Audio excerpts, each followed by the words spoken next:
Yo, what is up? Happy Thursday. Good morning if you are watching this live. My name is JDM, aka Josh David Miller, and this is my weekly office hours where I answer whatever questions you guys all have about startups and traction from idea all the way to product market fit. I am here every single Thursday, with a couple of rare exceptions like the Thanksgiving holiday last week here in the US, to answer whatever questions you got, and I'll be here next Thursday as well. Got a couple of interesting questions today. I have an ask of all of you as well. So all of that coming up.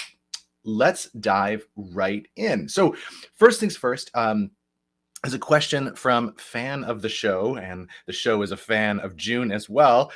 Here we go. So this was just from this morning, but when a person comes to you with a functional website, what steps do you go through to help them gain traction or pivot? Okay, so I know a little bit about June's journey and where this question is coming from, but I'm actually going to pretend that I don't for the purposes of this question. So I know that I'll end up answering June's question anyway, but I think there's some broader things that are buried in here that are interesting. So let's kind of break that down. So the idea of I think that we're getting here is, how do you know if a website is working? But I want to build up to it a little bit. So June put a few things in there to clue me in to the question she was asking. So one of them was functional websites. So they come in with a functional website as opposed to a prototype, as opposed to something like that. And what steps do you go through to help them gain traction or pivot? So that's like, okay, so is it working? That's the idea of that. It's a functional website, and is it working? And what are we looking for to make it work or not work? And then if it's working, great, traction. If it's not, pivot. So that's kind of where we're going with it. But I want to address the functional website part of this. So there's a big baked-in assumption here, and I'm going to come right back to it. But I'm going to work my way up to the baked-in assumption, which may be perfectly fair for June. Here we go. All right. So when you're trying to put a website of some kind in front of a customer, you're trying to learn something. And there's a huge array of things that you could learn. You could learn, like, does the problem resonate with them? Does the value prop resonate with them? Can I get them to signal their interest, to activate in some way, maybe typing in their email address in a beta list? Can I get them to sign up for the freemium version of our product? Something like that. You're trying to get them to do something. If you're in e-commerce, you might be actually just getting them to purchase. That might be what we're trying to do at the end of the day. Or you might be saying, all right, we're trying to do a landing page, and we want to get people into the buying process and into the funnel. So our real measure of success is how we get them from A to B. And so the best way to test all of those is to create a prototype of the website, Keynote, Google Slides, whatever your jam is, Canva, Figma, whatever, and actually put that in front of customers, real life, in their face, and watch for their eyes to light up. Can they complete the task at hand? And that's the key, right? Is, can they complete the task at hand? Because these things are eventually going to be, as June's is, functional, and they're going to the users are going to need to accomplish a goal. That's why we're doing it, is to get them to do something. The only purpose of any website is to get a customer to do something.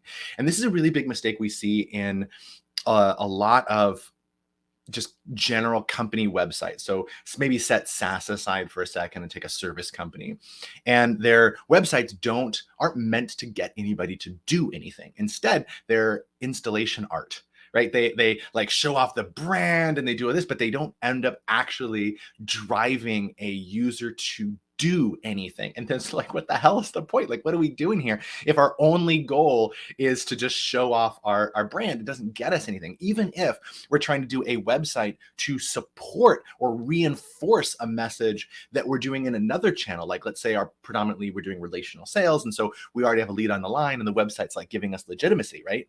We still want to be able to measure that legitimacy. What does that look like? Does that mean that they're hopping on, spending time actually reading through some things, right? That's something we can measure. Are they actually going from the homepage to whatever content that we have that's going to signal our legitimacy? Because if they don't do that, the website is not even supporting that goal, if that makes sense. And so when you're doing something like SaaS or e-commerce, where there's something much more obvious, right? Or even if you're doing a service and your goal is to get them to fill out the, contact us link, we're trying to get them to engage in behavior, always trying to get them to engage in behavior. So when you're doing your prototype, that's what you're looking for. Is you're looking, can they complete that task? Do they get through that point? All right. So setting that aside, let's assume that you went through that process and it's working, it's great, it's whatever. So now you build the real functional website and you go and put that in front of real people in a real functional way, in a probably a little bit more anonymous way, right? Like with a prototype, you're literally putting it in front of them face to face, watching for their eyes to light up, getting that wow moment, right? But websites probably, they're probably encountering it from a Facebook, Instagram link, something like that, or maybe a Google search. So it's a little bit more anonymous. Okay. The goal, though, is still the same. We're still trying to affect a change in user behavior. So if we go back to June's question, which was, if a person comes to you with a functional website, what steps do you go through to help them gain traction or pivot? It's the first step is going to be like, okay, it's a functional website, which means it serves a function. There's a task that we want the user to complete. And there may be secondary tasks as well. So you may have, like the traditional example of this is a big call to action to sign up. Right? And you may have a secondary call to action, which is to sign up for the mailing list. Right. So like they're interested, but they're not ready to commit yet to the big thing. But you know what? They'll download the free PDF, right? That guides them to the 10 things that you need to know about topic XYZ. And then you can drip campaign them over time. So they may do like the secondary, like softer call to action. So you can have more than one, but there's still one thing you're trying to get people to do. If it's SaaS, you're probably trying to get them to sign up. If it's a service, you're probably trying to get them to fill out a contact form. So whatever it is that you're trying to do, that's what we mean when we say functional, is it actually accomplishes those goals. So if you already built the website, you should already know exactly what that thing is. And if you don't, take a big step back, because you probably just wasted a ton of time and a ton of money, because you don't know what you're trying to do here yet. And if you're saying like, I want to put this thing up there in order to help my business, right? Then how does the website fit into that puzzle? Is it an acquisition piece where we get people on board and they get them to say yes? Great. Is it an activation piece where we want to get them in board and they're actually going to sign up for our freemium version? Are they, in the case of Organic Nearby, which is June's company, are they going to engage in a transaction to acquire this local produce nearby or whatever it is?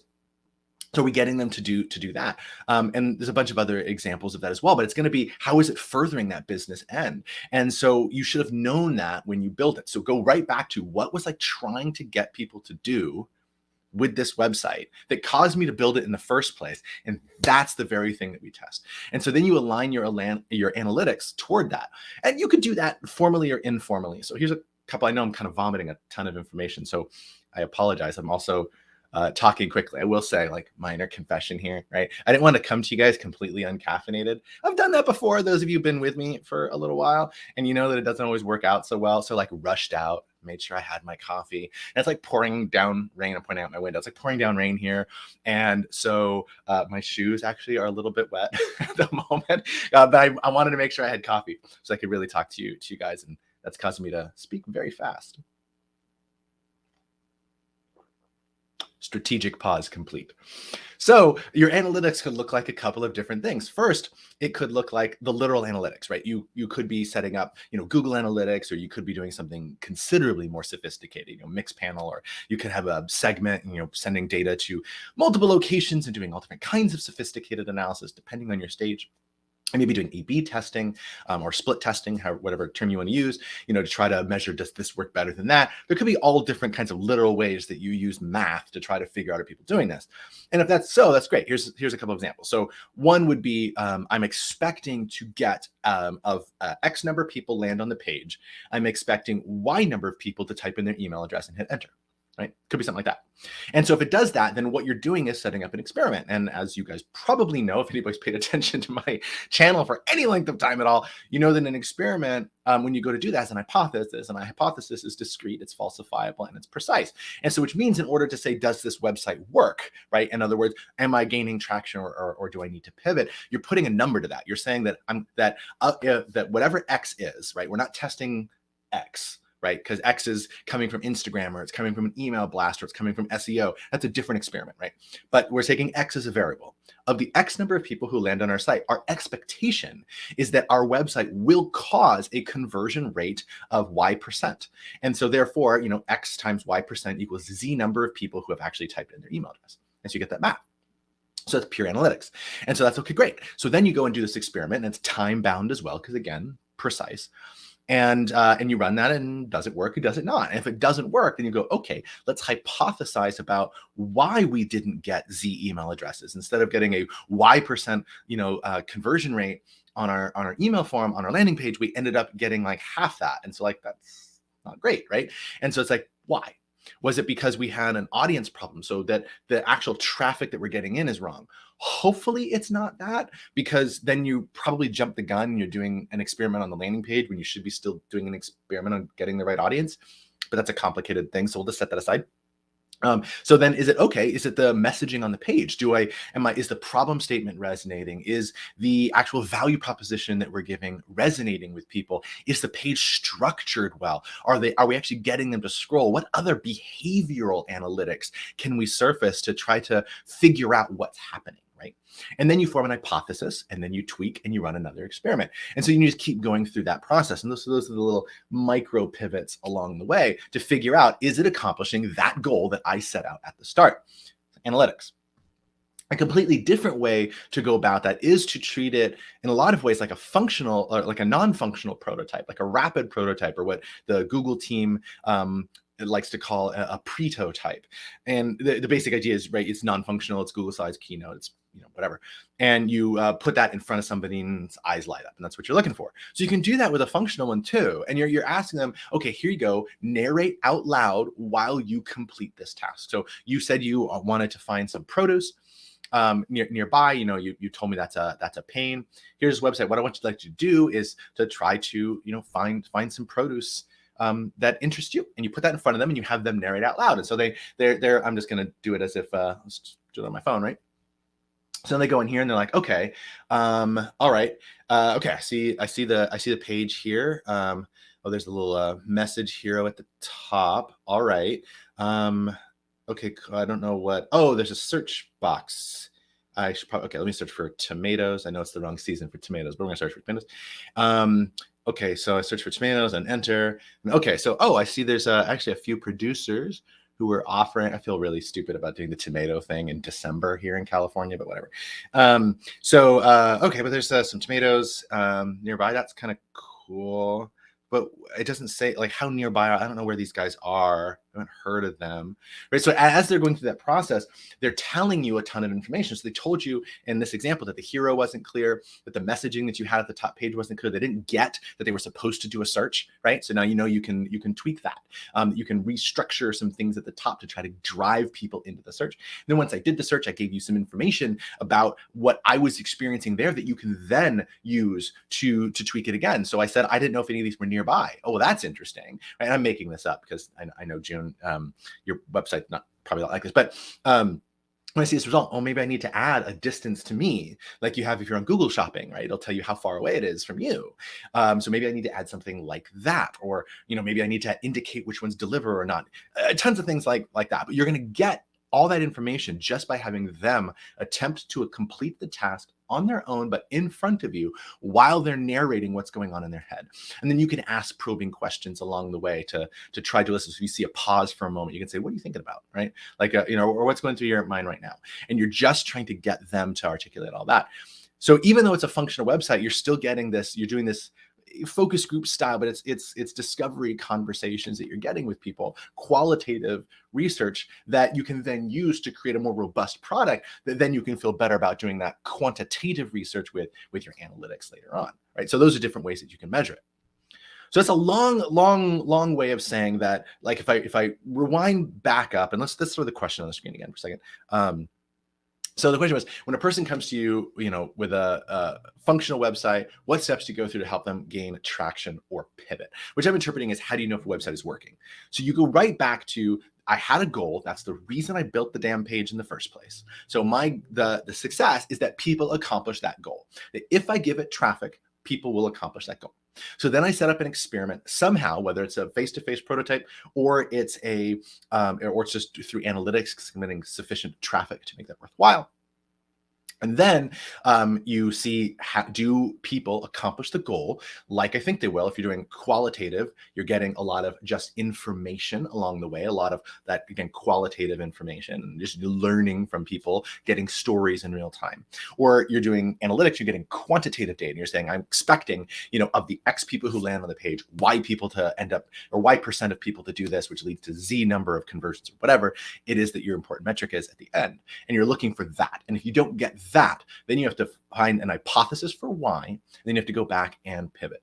But one of the things that's really important to call out here, and this is a mistake I see so often with websites specifically, is that people will attempt to create the website before they have a means of getting people to it. And that's bad. And because, June, your product is the website itself, this may not apply. But I see this really, really often where somebody will try to build this. They'll say, oh, I want to do a landing page test. I hear about these landing page tests. I want to do one. So I'm going to set up a landing page. I'm going to see if people click the email button. So they go and set up this whole landing page, and it's got heroes and it's designed well. And, they got all this stuff down, and they're like, okay, I got the landing page up. Now what? Well, now what? Nothing, because you had no means of getting people to the freaking landing page. So there's nothing to test, because if you can't get traffic to it, it doesn't matter. And if you're going to use, customer interviews, and you're that early on where you're just doing customer interviews, then building the full page was a mistake. You don't need to learn what you need to do. You should do a rapid prototype, whatever, instead of doing that. But if you get to the point where you have sufficient data that warrants building the thing, then you should, before you ever build the thing, have what we call the distribution, the means of getting that thing in front of people. So you have an Instagram account where things are resonating, or you're putting ads on TikTok and people are clicking on it. It's great. And all we got to do is now point that link on TikTok to this new landing page. And these people that were already resonating with the value proposition, or maybe resonating with the problem, are then going to land on the site. So that's amazing, because now what we're testing is the site with this audience we already know we could get. But if you don't know how to get people in front of it, you're wasting your time by building the thing in the first place. So that has nothing to do with June, or hopefully has nothing to do with June. But I wanted to offer that. So hopefully that question was helpful. So got another question, but we'll do a brief interstitial here. So fun little fact. So I said I do this every Thursday at 10 a.m. We're in December now. As I'm doing this live, it's December 1st. And that means I've been doing this for a year now. For a whole year, I've been doing this, and we've gone through some changes along the way. When we first started, it was a chat show with my buddy Dan Casas Murray and myself, we called it Startup Shop Talk, and it's the same thing, but it was a heck of a lot of fun. We were answering questions, but in more of a chat style. We ended up pivoting after a few months and kind of did this basic office hours format. 2 weeks ago, before the Thanksgiving holiday here in the US, we did a live version of this at the Carlson Center at Sac State. So my buddy Cameron and I, who's the executive director there, we hopped on and I had a conversation in front of a live audience, which was kind of cool. And so it's been a ride, in the last year, and I'm not getting rid of it. Don't worry. It's not me saying I'm stopping or anything, but I do want to know what you guys are looking to see. So as we enter into the next calendar year, I'm curious, where to take this thing. I'm curious about what you guys want to see. So I would love to. That's my question of the day. Normally it's about your startups. Today I'm being selfish and making my ask about me.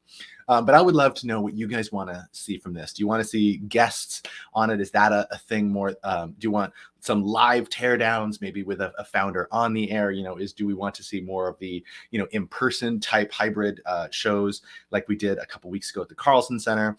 Different kinds of questions, different format. I'm just curious, from you guys, because you guys are awesome and have been sustaining me both emotionally and functionally throughout the last year. So I'm really curious. What do you guys want to see?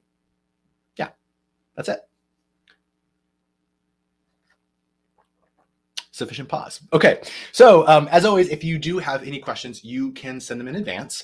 So all you have to do is throw right at this URL here, rtbx.link/ask. It's also in the description. And you can record a video, write a question, whatever, just as June did. And that's how I seed most of the questions that show on the air here too. So feel free to ask a question. All right. But we had a question in the chat here. So our question is from Mark, friend of the show. As a startup, I'm thinking of offering a suite of products where I don't want to lose the overall direction. Okay, so yeah, so this is great. This is a cool thing. We actually had a presenter yesterday at 1 Million Cups. For those of you who aren't familiar with 1 Million Cups, it's a weekly program. There's 123 or so chapters across the United States. I'm part of the Sacramento chapter, and every Wednesday, 9 a.m., we hear presentations from 2 startup founders, and then they talk for 6 minutes, and then we, an audience of their peers, get 15 to 20 minutes to ask questions, offer advice, feedback, that kind of thing. It's cool. It's a really great format. We've been doing it for 5 or 6 years here. I think 6 years here in Sacramento. It's pretty awesome. And one of our presenters yesterday was Clay Nutting from a local startup called Restaurant, which is a pretty cool startup. And their whole shtick as well is that they have this suite of products to help restaurateurs. And it's with all different kinds of aspects of their business. And I won't go through all the little details there. You can look them up, which you should, because they're kind of cool. But they're like, okay, so we have this whole suite of things. Like, how do we want to get into like, how do we get into this like whole space? We can't just go and build all these products and throw them all at once at the marketplace. That's like, it's not great.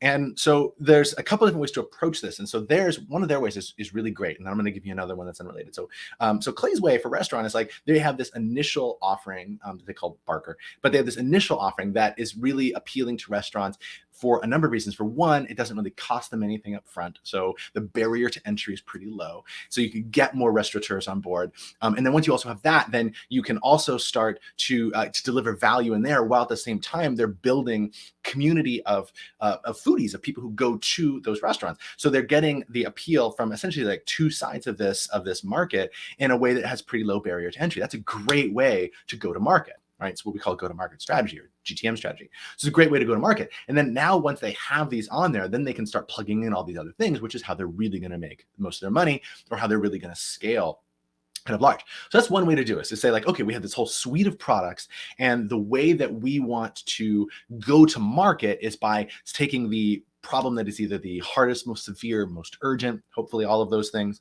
that is also lower barrier to entry, that we can use to quickly get access to audience, get people on board with the platform and using it, and hopefully generating revenue. And then we can use that to expand into another suite of products. And that's great.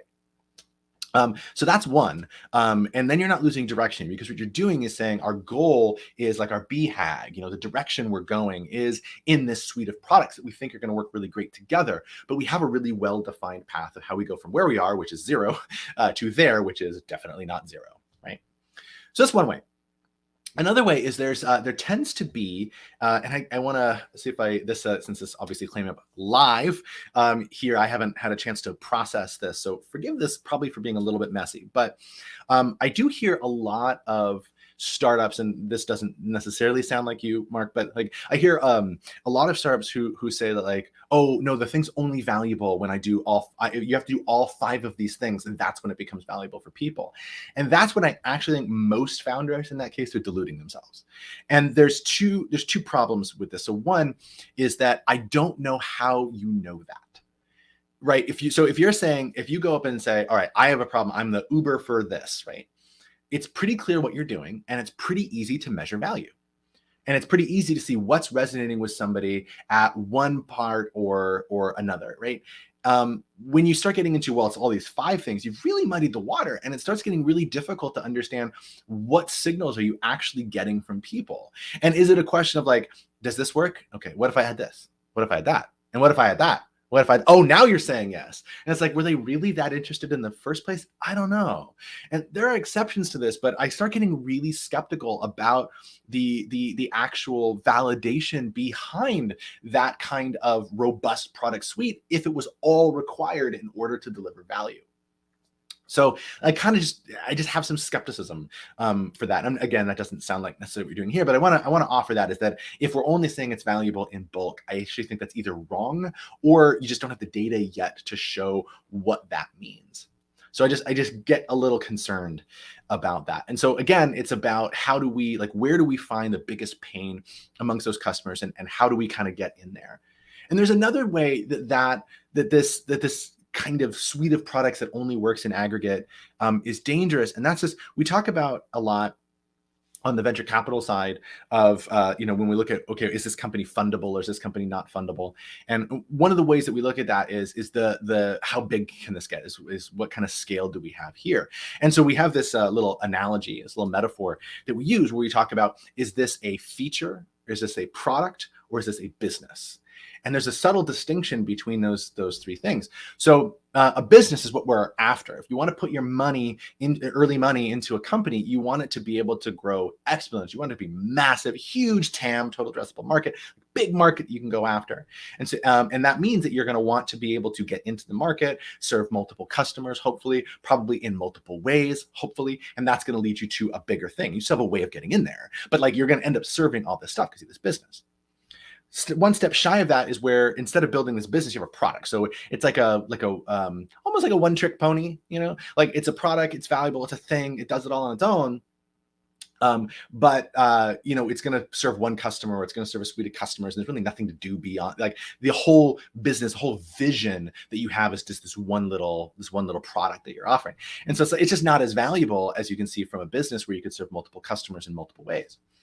So there's that. It's interesting, right? Now, again, you're still having to find that go-to-market, that narrow way of entering it, but you want the big vision at the end. You want that credible theory of hugeness at the end. All right, so that was product, or that was business, that's product. And then the one I'll do at the beginning is feature. And this is where, and this is why I'm connecting it to this concept, is that when you get this whole suite of products that only work in aggregate, what often happens is that people are really building a feature, and one feature, and that's shit.